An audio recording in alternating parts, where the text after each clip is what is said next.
Hey everyone, Joe Sito from Aristocrat Autosport. Today we're going to be talking about wheels and wheel safety. Without any further ado, let's go ahead and get into it.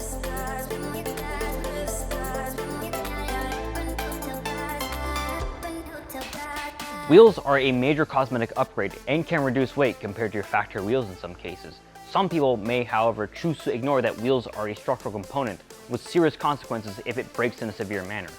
Luckily, there are safety standards designed to keep you and your wheels safe, but not all wheels are designed to meet these safety standards. Japan, Germany, Austria, and Switzerland are four major countries that have government regulations for safety testing. However, contrary to popular belief, the United States does not have mandatory testing for passenger car wheels. There are a set of guidelines developed by the Society of Automotive Engineers, however, these are not enforced. In this video, we will be covering Japan's side of testing. The primary test is known as JWL, the Japan Light Alloy Wheel Standard.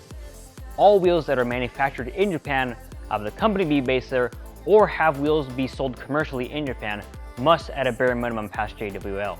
This test is very strict and must be applied to every diameter, width, bolt pattern, and offset combination of a wheel produced. The JWL stamp is commonly seen on the front or back of a wheel's face.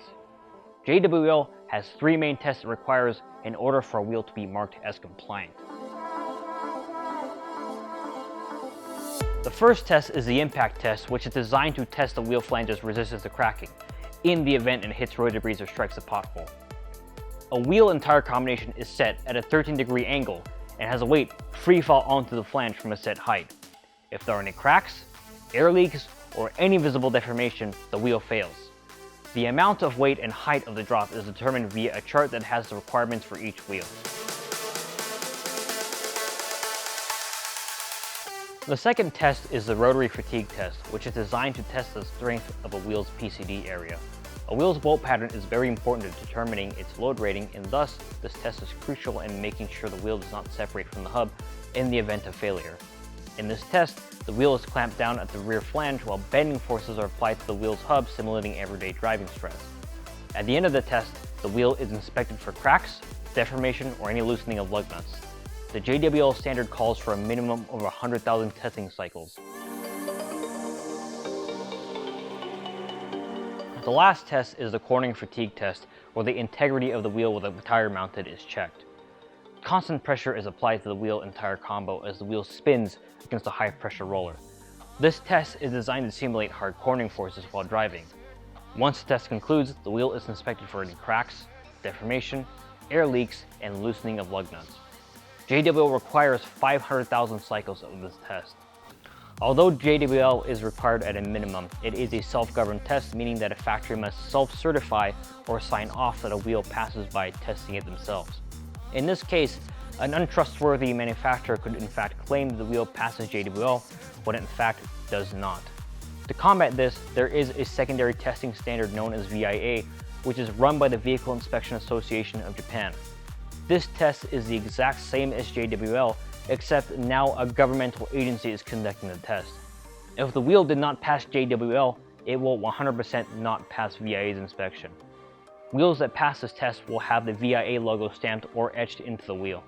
Wheels that pass these tests are eligible for certification from the Japanese Light Alloy Wheel Association, also known as JAWA. JAWA stickers, which are applied to a wheel's inner barrel, include a holographic forgery prevention and a valid certification number. For trucks, a stricter standard known as JWL-T exists where the tests are stronger than JWL. Some manufacturers may test at a higher standard than is required. Examples include NK Spec E testing and Raise Engineering's JWL plus R spec.